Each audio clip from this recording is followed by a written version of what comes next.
જય સ્વામિનારાયણ.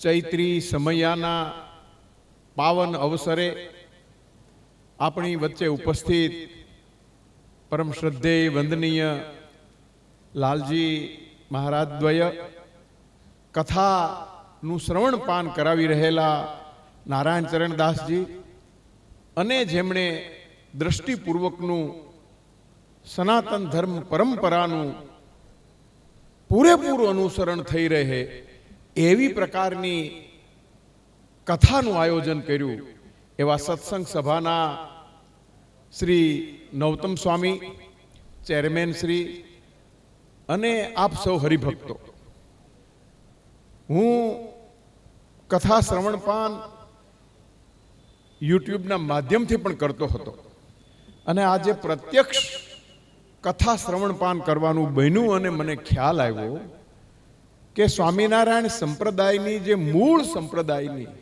મૂળભૂત મહત્તા છે એ પરંપરા, પ્રાચીન પરંપરાનું પૂરેપૂરું અનુસરણ. આજે કથાઓ તો ઘણી થાય છે, શ્રીમદ ભાગવત કથાઓ પણ ખૂબ થાય છે, પણ એમાં જ્યારે અવતારની વાત આવે સ્કંદમાં, ત્યારે રામાયણની વાત આવે ત્યારે તુલસીદાસની ચોપાઈઓ ગવાય છે. હકીકતે વાલ્મીકીના શ્લોકથી રામકથા શરૂ કરવી જોઈએ અને અહીંયા આપણે અનુભવી છે. આ મહત્વની વાત છે. જે વાલ્મીકીએ રામચરિત્રની કૃતિ રચી એનો અનુસંધાન શ્રીમદ ભાગવત સાથે છે. તુલસીદાસ તો પછી થયા, એની ચોપાઈ કે પછી રામાનંદ સ્વામીની રામાયણની વાત, આ બધું દશમ સ્કંદની કથા વખતે, શ્રીમદ ભાગવતની કથા વખતે પીરસાઈ રહ્યું છે, ફિલ્મી ગીતો પીરસાઈ રહ્યા છે. એવા માંદા દિવસોમાં આજે પરિશુદ્ધ દેવું શ્રીમદ ભાગવત સાંભળીએ છીએ એ આપણી મોક્ષ ગતિને પ્રાપ્તિ છે. ખરા અર્થમાં આચાર્ય વિહારીલાલજી મહારાજ સમયે હરજીવન શાસ્ત્રીને આજ્ઞા કરી કે આ પ્રાચીન ઉપદેશને, સનાતન ધર્મની મહત્તાને, દશમ સ્કંદને, પંચમ સ્કંદને, શ્રી ભગવાનની મહત્તાને, એના ઉપદેશને વચનામૃત અને શિક્ષાપત્રીમાં હતો એને વધુ રસમય, વધુ બોધમય અને વધુ આપણામાં ઉતરી રહે, સમજાઈ રહે એ ભાવથી જે કીર્તનો રચ્યા છે, એ ભાવથી જે પદો રચ્યા છે, એ ભાવથી જે સાહિત્ય રચ્યું છે, એનું પુનઃ શાસ્ત્રીય સંપાદન થવું જોઈએ. અને મને આનંદ છે કે હરજીવન શાસ્ત્રીએ આચાર્યજીની આજ્ઞાથી 30-40 પાનામાં મુક્તાનંદ સ્વામી, બ્રહ્માનંદ સ્વામી, નિષ્કુલાનંદ સ્વામી એના ચરિત્રો લખ્યા, એના પુસ્તકોની પરિચય વિધિ કરાવી અને બધા પદોને સંપાદિત કર્યા. પણ 200 વર્ષની ઉજવણી વખતે આચાર્ય શ્રી રાકેશ પ્રસાદજી મહારાજજીને, આચાર્યજીને સંકલ્પ થયો કે હવે આ 200 વર્ષની ઉજવણી વખતે 8 નંદ નહીં, 9 નંદ કવિઓ છે. દયાનંદ પણ છે, પૂર્ણાનંદ પણ છે અને મુક્તાનંદ, બ્રહ્માનંદ, એમ આ નંદ સંતોના અધિકૃત ચરિત્રો છૂટક છૂટક મળે છે. એની કૃતિઓ પણ છૂટક છૂટક મળે છે. પણ એ બધી કૃતિઓનો સાર, એ બધા પદોનો સંચય અને એના જીવનની પ્રમાણભૂત વિગતો 15-20 પાનામાં નહીં, હરજીવન શાસ્ત્રીએ જો 30 પાનામાં લખી હોય તો આપણે 40 પાનામાં બધી જ વસ્તુ સમાવીને એના ગ્રંથોનું પ્રકાશન કરવું. આચાર્યજીનો 200 વર્ષની ઉજવણી પ્રસંગનો આ સંકલ્પ ગુજરાત સરકારે સ્વીકાર્યો અને ગુજરાત સરકારની સાહિત્ય અકાદમી તરફથી આ નવનંદ સંતો અને બીજા નંદ સંતોના પદોનો અધિકૃત સંચય તૈયાર થઈ રહ્યો છે.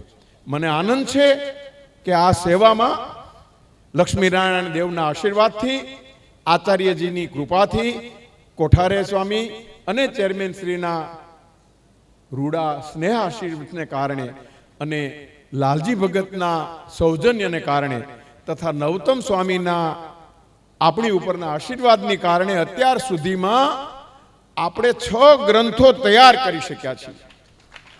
એક ચાતુર્માસમાં એક કવિ વિશે કામ પૂરું થાય છે. એના બધા જ પદોની અધિકૃત વાચના, એમના જીવનની બધી જ વિગતો અને પદમાં પ્રયોજેલા શબ્દોના અર્થો, એ અર્થો મૂકીને એ પદોને સંપાદિત કરીએ છીએ. આ એક મોટું કામ દ્વિશતાબ્દી વર્ષમાં થઈ રહ્યું છે અને મને આનંદ છે કે આ ચૈત્રી સમયે લગભગ આપણે 4 સંતો વિશેની પુસ્તકો પ્રમાણભૂત રીતે પૂરા કરી નાખ્યા છે. 2 ગ્રંથો તો પ્રકાશિત પણ થઈ ગયા, મંજુકેશાનંદ સ્વામી અને મુક્તાનંદ સ્વામીના. નિષ્કુલાનંદ સ્વામી અને દેવાનંદ સ્વામીના લગભગ પૂરા થવામાં છે. પૂર્ણાનંદ સ્વામી, બ્રહ્માનંદ સ્વામી, પ્રેમ સખી પ્રેમાનંદ સ્વામીના ગ્રંથો પણ ટાઈપ સેટિંગ થઈ ગયા છે. લાલજી ભગતનો ખૂબ સમય એમાં આપે છે. સંત સ્વામી વગેરે સંતો પણ માર્ગદર્શન આપે છે. અને મને આ ઉત્તરાવસ્થામાં, બાલ્યાવસ્થામાં હું બ્રહ્મચારી પૂજારી હતો સ્વામિનારાયણ મંદિરનો, અણિયાળી પ્રસાદીનું ગામ, ત્યાં પૂજારી હતો. પછી તો બધી વિદ્યાશાખાની ને શિક્ષણની ને કુલપતિ કુલાધિપતિ બધી પદની મુસાફરી કરીને મારી ઉત્તરાવસ્થામાં વડતાલના શરણે આવ્યો છું. એ મારા જીવનની ઉત્કૃષ્ટ ઘટના છે. આપ સૌ હરિભક્તોના આશીર્વાદથી, આચાર્યજીની કૃપાથી, ભગવાન લક્ષ્મીનારાયણ દેવની કૃપાથી આ કામ થઈ રહ્યું છે. એના આપણે સૌ સાક્ષી બનવાના છીએ. અને ખાસ તો આવી શુદ્ધ કથા સાંભળીએ છીએ. આ માંદા દિવસો એટલે કીધું કે ત્યાં ફિલ્મી ગીતો ગવાય છે, ઓઠા દેવાય, જોક્સ થાય. અહીંયા કોઈ પણ બીજી વાત પીરસાતી નથી. એ સ્વામિનારાયણ સંપ્રદાયની મોટી વિશિષ્ટતા છે. એ લોકોને ખ્યાલ આવે. કયો સંપ્રદાય આ બધા અવતારોની વાત કરે છે?